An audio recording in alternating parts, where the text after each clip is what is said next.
រាជរដ្ឋាភិបាលកម្ពុជាគោលការណ៍ណែនាំស្តីពីនីតិវិធីនិងវិធាននៃការតាក់តែងសេចក្តីព្រាងច្បាប់និងលិខិតបទដ្ឋានគតិយុត្តផ្សេងទៀត 3.2.2 ទម្រង់នៃសេចក្តីព្រាងច្បាប់ស្តីពីវិសោធនកម្មច្បាប់កក្របសន្លឹកទំព័រដំបូងក.1 ក្របសន្លឹកទំព័រដំបូងនៃសេចក្តីព្រាងច្បាប់ស្តីពីវិសោធនកម្មច្បាប់ដែលត្រូវដាក់ឆ្លងអង្គប្រជុំជំនាញបច្ចេកទេសអង្គប្រជុំអន្តរក្រសួងអង្គប្រជុំត្រួតពិនិត្យចុងក្រោយឬនីតិវិធីផ្សេងទៀតតាមការសម្រេចរបស់រដ្ឋមន្ត្រីទទួលបន្ទុកទីស្តីការគណៈរដ្ឋមន្ត្រីនិងអង្គប្រជុំពេញអង្គគណៈរដ្ឋមន្ត្រីឬតាមការសម្រេចរបស់នាយករដ្ឋមន្ត្រីក្រសួងស្ថាប័នសាមីត្រូវប្រើក្រដាសក្បាលលិខិតរបស់ក្រសួងស្ថាប័នហើយនៅចំកណ្ដាលសន្លឹកទំព័រនេះត្រូវដាក់ពាក្យសេចក្តីព្រាងក្រោមសេចក្តីព្រាងចំកណ្ដាលដាក់ពាក្យច្បាប់ក្រោមពាក្យច្បាប់ដាក់ពាក្យស្តីពីក្រោមពាក្យស្តីពីដាក់ពាក្យវិសោធនកម្មច្បាប់ស្តីពីក្រោមពាក្យវិសោធនកម្មច្បាប់ស្តីពីដាក់ចំណងជើងច្បាប់ដំបូងដែលត្រូវធ្វើវិសោធនកម្មចំពោះចំណងជើងនៃសេចក្តីព្រាងដែលធ្វើវិសោធនកម្មច្បាប់ដំបូងជាបន្តបន្ទាប់ត្រូវដាក់ចំណងជើងថាសេចក្តីព្រាងច្បាប់ស្តីពីវិសោធនកម្មច្បាប់ស្តីពីចំណងជើងច្បាប់ដំបូងដដែលពីព្រោះទោះបីជាមានវិសោធនកម្មប៉ុន្មានដងក៏ដោយក៏ត្រូវបានបកស្រាយថាជាច្បាប់តែមួយដោយករណីវិសោធនកម្មរដ្ឋធម្មនុញ្ញច្រើនដងដែរនៅប៉ែកខាងក្រោមនៃទំព័រត្រូវដាក់កាលបរិច្ឆេទចុងក្រោយបង្អស់ដែលក្រសួងស្ថាប័នបានរៀបចំសូមមើលគំរូទី12ទម្រង់ក្របសន្លឹកទំព័រដំបូងនៃសេចក្តីព្រាងច្បាប់ស្តីពីវិសោធនកម្មច្បាប់ដែលត្រូវដាក់ឆ្លងអង្គប្រជុំជំនាញបច្ចេកទេសអង្គប្រជុំអន្តរក្រសួងអង្គប្រជុំត្រួតពិនិត្យចុងក្រោយឬនីតិវិធីផ្សេងទៀតតាមការសម្រេចរបស់រដ្ឋមន្ត្រីទទួលបន្ទុកទីស្តីការគណៈរដ្ឋមន្ត្រីនិងអង្គប្រជុំពេញអង្គគណៈរដ្ឋមន្ត្រីឬតាមការសម្រេចរបស់នាយករដ្ឋមន្ត្រីនៅទំព័រទី23ក.2ចំពោះក្របសន្លឹកទំព័រដំបូងនៃសេចក្តីព្រាងច្បាប់ស្តីពីវិសោធនកម្មច្បាប់ក្រោយពេលឆ្លងអង្គប្រជុំតាមនីតិវិធីរួចហើយដើម្បីផ្ញើទៅស្ថាប័ននីតិបញ្ញត្តិក្រសួងស្ថាប័នសាមីត្រូវប្រើក្រដាសក្បាលលិខិតរបស់រាជរដ្ឋាភិបាលដែលមិនមានលេខនៅប៉ែកខាងក្រោមនៃទំព័រត្រូវដាក់ថាបានទទួលការឯកភាពពីគណៈរដ្ឋមន្ត្រីក្នុងសម័យប្រជុំពេញអង្គនាថ្ងៃទីខែឆ្នាំសូមមើលគំរូទី13ទម្រង់ក្របសន្លឹកទំព័រដំបូងនៃសេចក្តីព្រាងច្បាប់ស្តីពីវិសោធនកម្មច្បាប់ក្រោយពេលឆ្លងអង្គប្រជុំតាមនីតិវិធីដើម្បីផ្ញើទៅស្ថាប័ននីតិបញ្ញត្តិនៅទំព័រទី24ខសន្លឹកទំព័របន្តបន្ទាប់ខ.1ជាទូទៅសេចក្តីព្រាងច្បាប់ស្តីពីវិសោធនកម្មច្បាប់អាចមានរូបភាពពីរចំពោះវិសោធនកម្មច្បាប់ដែលត្រូវប្រកាសជាការប្រញាប់ក្រសួងស្ថាប័នសាមីត្រូវរៀបចំចំណងជើងដោយដាក់ថាសេចក្តីព្រាងច្បាប់ស្តីពីវិសោធនកម្មច្បាប់ស្តីពីចំណងជើងច្បាប់ដំបូងហើយនៅក្រោមចំណងជើងច្បាប់រំលងមួយបន្ទាត់ត្រូវសរសេរមាត្រា1ក្នុងនោះត្រូវចែងមាត្រាថ្មីដែលកែប្រែខ្លឹមសារមាត្រាចាស់និងឬមាត្រាស្ទួនដោយដាក់ស្មើនឹងមាត្រា1ដែរសេចក្តីព្រាងច្បាប់ស្តីពីវិសោធនកម្មនេះជាទូទៅមាន2មាត្រាសូមមើលគំរូទី14ទម្រង់សន្លឹកទំព័របន្តបន្ទាប់នៃសេចក្តីព្រាងច្បាប់ស្តីពីវិសោធនកម្មច្បាប់ដែលត្រូវប្រកាសជាការប្រញាប់នៅទំព័រទី25ដល់ទំព័រទី26ចំពោះវិសោធនកម្មច្បាប់ដែលមិនត្រូវប្រកាសជាការប្រញាប់មានតែមួយមាត្រាដែលដាក់ថាមាត្រាតែមួយចែងអំពីមាត្រាដែលត្រូវធ្វើវិសោធនកម្មសូមមើលគំរូទំព័រទី15ទម្រង់សន្លឹកទំព័របន្តបន្ទាប់នៃសេចក្តីព្រាងច្បាប់ស្តីពីវិសោធនកម្មច្បាប់ដែលមិនត្រូវប្រកាសជាការប្រញាប់នៅទំព័រទី27 2.2 ក្នុងករណីមានការកែប្រែខ្លឹមសារផងនិងការបដូរលេខរៀងរបស់មាត្រាផងត្រូវរៀបចំមាត្រាថ្មីដែលមានការកែប្រែឬការបញ្ចូលបន្ថែមខ្លឹមសារត្រូវដាក់ថាមាត្រាលេខរបស់មាត្រាថ្មីមាត្រាថ្មីដែលបានយកមាត្រាចាស់មកបដូរលេខរៀងនិងការកែសម្ប្រែឬការបញ្ចូលបន្ថែមខ្លឹមសារត្រូវដាក់ថាមាត្រាលេខរបស់មាត្រាថ្មី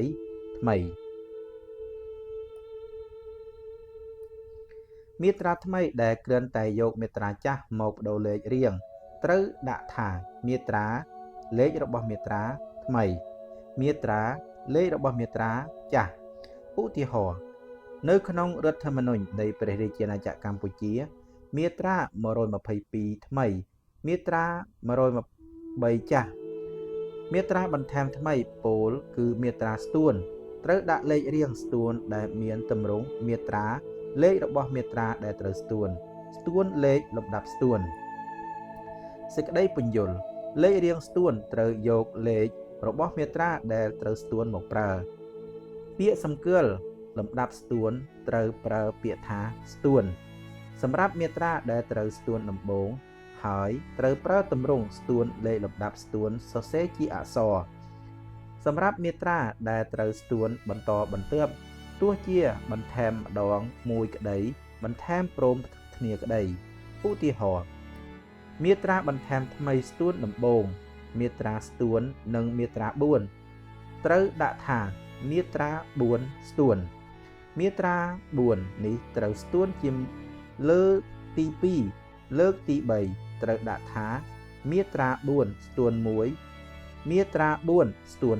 2មាត្រាបន្ថែមថ្មីដែលស្ទួនច្រើនដងព្រមគ្នាត្រូវសរសេរថាមាត្រា4ស្ទួនមាត្រា4ស្ទួន1និងមាត្រា4ស្ទួន2ខ.3ចំពោះការធ្វើវិសោធនកម្មមាត្រាណាមួយ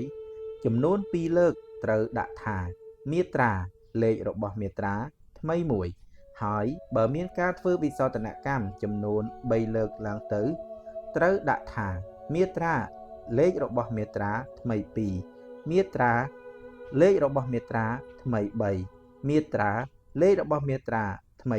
4ឬមាត្រាលេខរបស់មាត្រាថ្មីខ.4ចំពោះការធ្វើវិសោធនកម្មមាត្រាស្ទួនករណីធ្វើវិសោធនកម្មលើកទី1ត្រូវដាក់ថាមាត្រាស្ទួនថ្មីករណីធ្វើវិសោធនកម្មលើទី2ត្រូវដាក់ថាមាត្រាស្ទួនថ្មីមួយខ.5ចំពោះការធ្វើវិសោធនកម្មលើមាត្រាដែលធ្វើវិសោធនកម្មនឹងត្រូវបានស្ទួនករណីធ្វើវិសោធនកម្មលើកទី1ត្រូវដាក់ថាមាត្រាថ្មីស្ទួនថ្មីករណីធ្វើវិសោធនកម្មលើកទី2ត្រូវដាក់ថាមាត្រាថ្មីស្ទួនថ្មីមួយខ.6ចំពោះការធ្វើវិសោធនកម្មច្បាប់មួយក្នុងករណីមាននិរាករនិងឬធ្វើវិសោធនកម្មនិងឬបន្ថែមមាត្រាស្ទួនត្រូវអនុវត្តតាមគំរូទី16នៅទំព័រទី28ដែលត្រូវប្រកាសជាការប្រញាប់និងគំរូទី17នៅទំព័រទី29ដែលមិនត្រូវប្រកាសជាការប្រញាប់គំរូទី12ទម្រង់ក្របសន្លឹកទំព័រដំបូងនៃសេចក្តីព្រាងច្បាប់ស្តីពីវិសោធនកម្មច្បាប់ដែលត្រូវដាក់ឆ្លងអង្គប្រជុំជំនាញបច្ចេកទេសអង្គប្រជុំអន្តរក្រសួងអង្គប្រជុំពិនិត្យចុងក្រោយឬនីតិវិធីផ្សេងទៀតតាមការសម្រេចរបស់រដ្ឋមន្ត្រីទទួលបន្ទុកទីស្តីការគណៈរដ្ឋមន្ត្រីនិងអង្គប្រជុំពេញអង្គគណៈរដ្ឋមន្ត្រីឬតាមការសម្រេចរបស់នាយករដ្ឋមន្ត្រី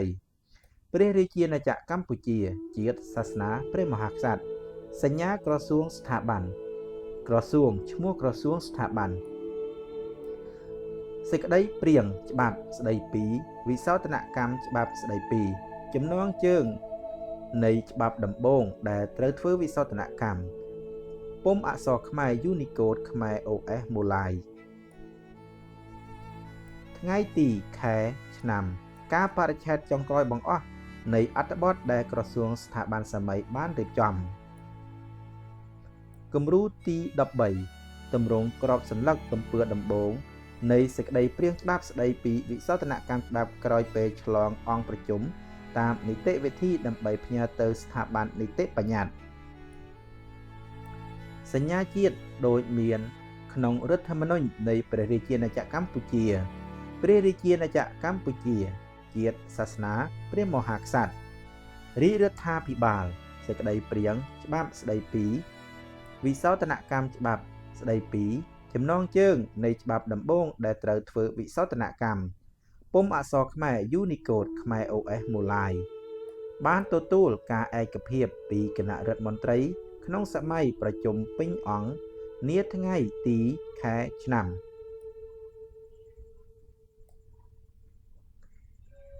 គំរូទី14ទម្រង់សន្លឹកទំពើបន្តបន្ទាប់នៃសេចក្តីព្រាងច្បាប់ស្តីពីវិសោធនកម្មច្បាប់ដែលត្រូវប្រកាសជាការប្រញាប់មាត្រា1មាត្រាលេខមាត្រាដែលត្រូវធ្វើវិសោធនកម្មនៃច្បាប់ស្តីពីចំណងជើងនៃច្បាប់ដែលត្រូវធ្វើវិសោធនកម្មដែលត្រូវប្រកាសឲ្យប្រើដោយព្រះរាជក្រមលេខរកម/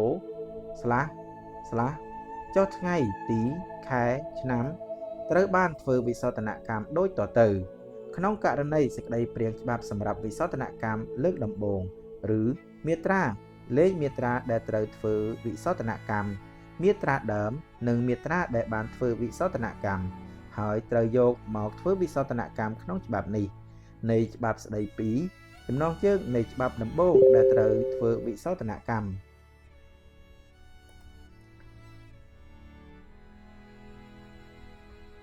ដែលត្រូវប្រកាសឲ្យប្រើដោយព្រះរាជក្រមលេខ/រកម/ចុះថ្ងៃទីខែឆ្នាំត្រូវបានធ្វើវិសោធនកម្មដូចតទៅមាត្រាលេខមាត្រាត្រូវធ្វើវិសោធនកម្មថ្មីឬមាត្រា1ច្បាប់ស្តីពីចំណងជើងនៃច្បាប់ដែលត្រូវធ្វើវិសោធនកម្មដែលត្រូវប្រកាសឲ្យប្រើដោយព្រះរាជក្រមលេខ/រកម/ចុះថ្ងៃទីខែឆ្នាំត្រូវបានធ្វើវិសោធនកម្មដកបន្ថែមមាត្រាលេខមាត្រាស្ទួនដូចតទៅក្នុងករណីសេចក្តីព្រាងច្បាប់សម្រាប់បន្ថែមមាត្រាស្ទួនមាត្រាលេខមាត្រាស្ទួនសំគាល់ក្នុងករណីមានការធ្វើវិសោធនកម្មមាត្រាចាស់ផងមានបន្ថែមមាត្រាស្ទួនផងមាត្រា1ត្រូវសរសេរដូចខាងក្រោមហើយមាត្រាត្រូវធ្វើវិសោធនកម្មនិងបន្ថែមត្រូវរាយតាមលំដាប់លេខរៀងមាត្រា1ច្បាប់ស្តីពីចំណងជើងនៃច្បាប់ដែលត្រូវធ្វើវិសោធនកម្មដែលត្រូវប្រកាសឲ្យប្រើដោយព្រះរាជក្រមលេខ/រកម/ចុះថ្ងៃទីខែឆ្នាំត្រូវបានធ្វើវិសោធនកម្មដោយកែប្រែមាត្រាលេខមាត្រាដែលត្រូវកែប្រែនិងបន្ថែមមាត្រាលេខមាត្រាស្ទួនដូចតទៅមាត្រាលេខមាត្រាដែលត្រូវធ្វើវិសោធនកម្មថ្មីមាត្រាលេខមាត្រាស្ទួនមាត្រា2ច្បាប់នេះត្រូវបានប្រកាសជាប្រញាប់ច្បាប់នេះត្រូវបានរដ្ឋសភានៃព្រះរាជាណាចក្រកម្ពុជាអនុម័តនៅថ្ងៃទីខែឆ្នាំនាសម័យប្រជុំរដ្ឋសភាលើកទីឬជាវិសាមញ្ញនីតិកាលទីថ្ងៃខែឆ្នាំស័កពុទ្ធសករាជរាជធានីភ្នំពេញថ្ងៃទីខែឆ្នាំប្រធានរដ្ឋសភាគោរមងារនិងឈ្មោះ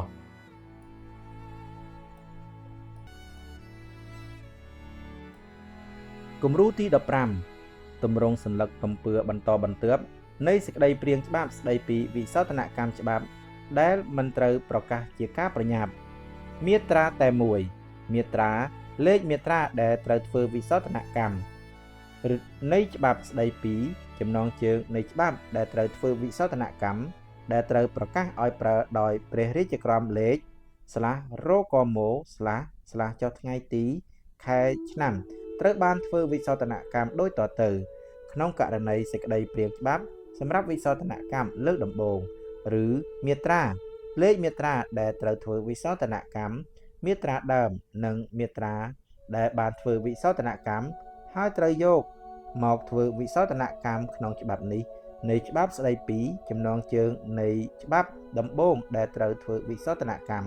ដែលត្រូវប្រកាសឲ្យប្រើដោយព្រះរាជក្រមលេខ/រកម/ចុះថ្ងៃទីខែឆ្នាំត្រូវបានធ្វើវិសោធនកម្មដូចតទៅមាត្រាលេខមាត្រាដែលត្រូវធ្វើវិសោធនកម្មថ្មីឬ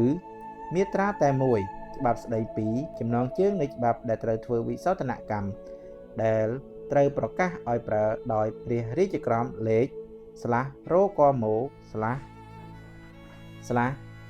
ចុះថ្ងៃទីខែឆ្នាំត្រូវបានធ្វើវិសោធនកម្មដោយបន្ថែមមាត្រាលេខមាត្រាស្ទួនដូចតទៅក្នុងករណីសេចក្តីព្រាងច្បាប់សម្រាប់បន្ថែមមាត្រាស្ទួនមាត្រាលេខមាត្រាស្ទួនគាត់សម្គាល់ក្នុងករណីមានការធ្វើវិសោធនកម្មមាត្រាចាស់ផងមានការបន្ថែមមាត្រាស្ទួនផងមាត្រាមួយត្រូវសរសេរដូចខាងក្រោមហើយមាត្រាដែលត្រូវធ្វើវិសោធនកម្មនិងបន្ថែមត្រូវរាយតាមលំដាប់លេខរៀងមាត្រាតែមួយច្បាប់ស្តីពីចំណងជើងនៃច្បាប់ដែលត្រូវធ្វើវិសោធនកម្មដែលត្រូវប្រកាសឲ្យប្រើដោយព្រះរាជក្រមលេខ/រកម/ចុះថ្ងៃទីខែឆ្នាំត្រូវបានធ្វើវិសោធនកម្មដោយកែប្រែមាត្រាលេខមាត្រាដែលត្រូវកែប្រែនិងបន្ថែមមាត្រាលេខមាត្រាស្ទួនដូចតទៅមាត្រាលេខមាត្រាដែលត្រូវធ្វើវិសោធនកម្មថ្មីមាត្រាលេខមាត្រាស្ទួនច្បាប់នេះត្រូវបានរដ្ឋសភានៃព្រះរាជាណាចក្រកម្ពុជាអនុម័តនៅថ្ងៃទីខែឆ្នាំនាសម័យប្រជុំរដ្ឋសភាលើកទីឬជាវិសាមញ្ញនីតិកាលទីថ្ងៃខែឆ្នាំសករាជពុទ្ធសករាជរាជធានីភ្នំពេញថ្ងៃទីខែឆ្នាំប្រធានរដ្ឋសភាគោរមងារនិងឈ្មោះគំរូទី16ទម្រង់សម្លឹកទំពើបន្តបន្ទាប់នៃសេចក្តីព្រាងច្បាប់ស្តីពីវិសោធនកម្មច្បាប់ក្នុងករណីមាននិរាករនិងឬធ្វើវិសោធនកម្មនិងឬបន្ថែមមាត្រាស្ទួនដែលត្រូវប្រកាសជាការប្រញាប់មាត្រា1ច្បាប់ស្តីពីចំណងជើងនៃច្បាប់ដែលត្រូវធ្វើវិសោធនកម្មដែលត្រូវប្រកាសឲ្យប្រើដោយព្រះរាជក្រមលេខ/រកម/ចុះថ្ងៃទីខែឆ្នាំត្រូវបានធ្វើវិសោធនកម្មដូចខាងក្រោមដោយធ្វើនិរាករចម្ពោះផ្នែកមាត្រាលេខចម្ពោះទីផ្នែកទីមាត្រាដែលត្រូវនិរាករនិងឬដោយកែប្រែចម្ពោះផ្នែកមាត្រាលេខចម្ពោះទីផ្នែកទីមាត្រាដែលត្រូវធ្វើវិសោធនកម្មនិងឬដោយបន្ថែមមាត្រាលេខមាត្រាស្ទួនក្នុងចម្ពោះទីដូចតទៅចម្ពោះទីលេខចម្ពោះដែលត្រូវធ្វើវិសោធនកម្មថ្មីចំណងជើងចម្ពោះថ្មីដែលត្រូវដាក់បញ្ចូលនិងឬផ្នែកទីលេខផ្នែកដែលត្រូវធ្វើវិសោធនកម្មថ្មីចំណងជើងផ្នែកថ្មីដែលត្រូវដាក់បញ្ចូលនិងឬមាត្រាលេខមាត្រាដែលត្រូវធ្វើវិសោធនកម្មថ្មីមាត្រាលេខមាត្រាស្ទួនមាត្រា2ច្បាប់នេះត្រូវបានប្រកាសជាការប្រញាប់ច្បាប់នេះត្រូវបានរដ្ឋសភានៃព្រះរាជាណាចក្រកម្ពុជាអនុម័តនៅថ្ងៃទីខែឆ្នាំនាសម័យប្រជុំរដ្ឋសភាលើកទីឬជាវិសាមញ្ញនីតិកាលទីថ្ងៃខែឆ្នាំស័កពុទ្ធសករាជរាជធានីភ្នំពេញថ្ងៃទីខែឆ្នាំប្រធានរដ្ឋសភាក្រមងារនិងឈ្មោះគំរូទី17ទម្រង់សម្លឹកទំពើបន្តបន្ទាប់នៃសេចក្តីព្រាងច្បាប់ស្តីពីវិសោធនកម្មច្បាប់ក្នុងករណីមាននិរាករនិងឬធ្វើវិសោធនកម្មនិងឬបន្ថែមមាត្រាស្ទួនដែលមិនត្រូវប្រកាសជាការប្រញាប់មាត្រាតែមួយច្បាប់ស្តីពីចំណងជើងនៃច្បាប់ដែលត្រូវធ្វើវិសោធនកម្មដែលត្រូវប្រកាសឲ្យប្រើដោយព្រះរាជក្រមលេខ/រកម/ចុះថ្ងៃទីខែឆ្នាំត្រូវបានធ្វើវិសោធនកម្មដោយខាងក្រោមដោយ ធ្វើនារីកចម្ពោះផ្នែកមាត្រាចម្ពោះលេខចម្ពោះទីផ្នែកទីមាត្រាដែលត្រូវនារីកនិងឬដោយកែប្រែចម្ពោះផ្នែកមាត្រាលេខចម្ពោះទីមាត្រាទីផ្នែកទីមាត្រាដែលត្រូវធ្វើវិសោធនកម្មនិងឬដោយបន្ថែមមាត្រាលេខមាត្រាស្ទួនក្នុងចម្ពោះទីដូចតទៅចម្ពោះទីលេខចម្ពោះដែលត្រូវធ្វើវិសោធនកម្មថ្មីចំណងជើងចម្ពោះថ្មីដែលត្រូវដាក់បញ្ចូលនិងឬផ្នែកទីលេខផ្នែកដែលត្រូវធ្វើវិសោធនកម្មថ្មីចំណងជើងផ្នែកថ្មីដែលត្រូវបញ្ចូលនិងឬមាត្រាលេខមាត្រាដែលត្រូវធ្វើវិសោធនកម្មថ្មីមាត្រាលេខមាត្រាស្ទួនច្បាប់នេះត្រូវបានរដ្ឋសភានៃព្រះរាជាណាចក្រកម្ពុជាអនុម័តនៅថ្ងៃទីខែឆ្នាំនាសម័យប្រជុំសភាលើកទីឬជាវិសាមញ្ញនីតិកាលទីថ្ងៃខែឆ្នាំស័កពុទ្ធសករាជរាជធានីភ្នំពេញថ្ងៃទីខែឆ្នាំប្រធានរដ្ឋសភាគោរមងារនិងឈ្មោះ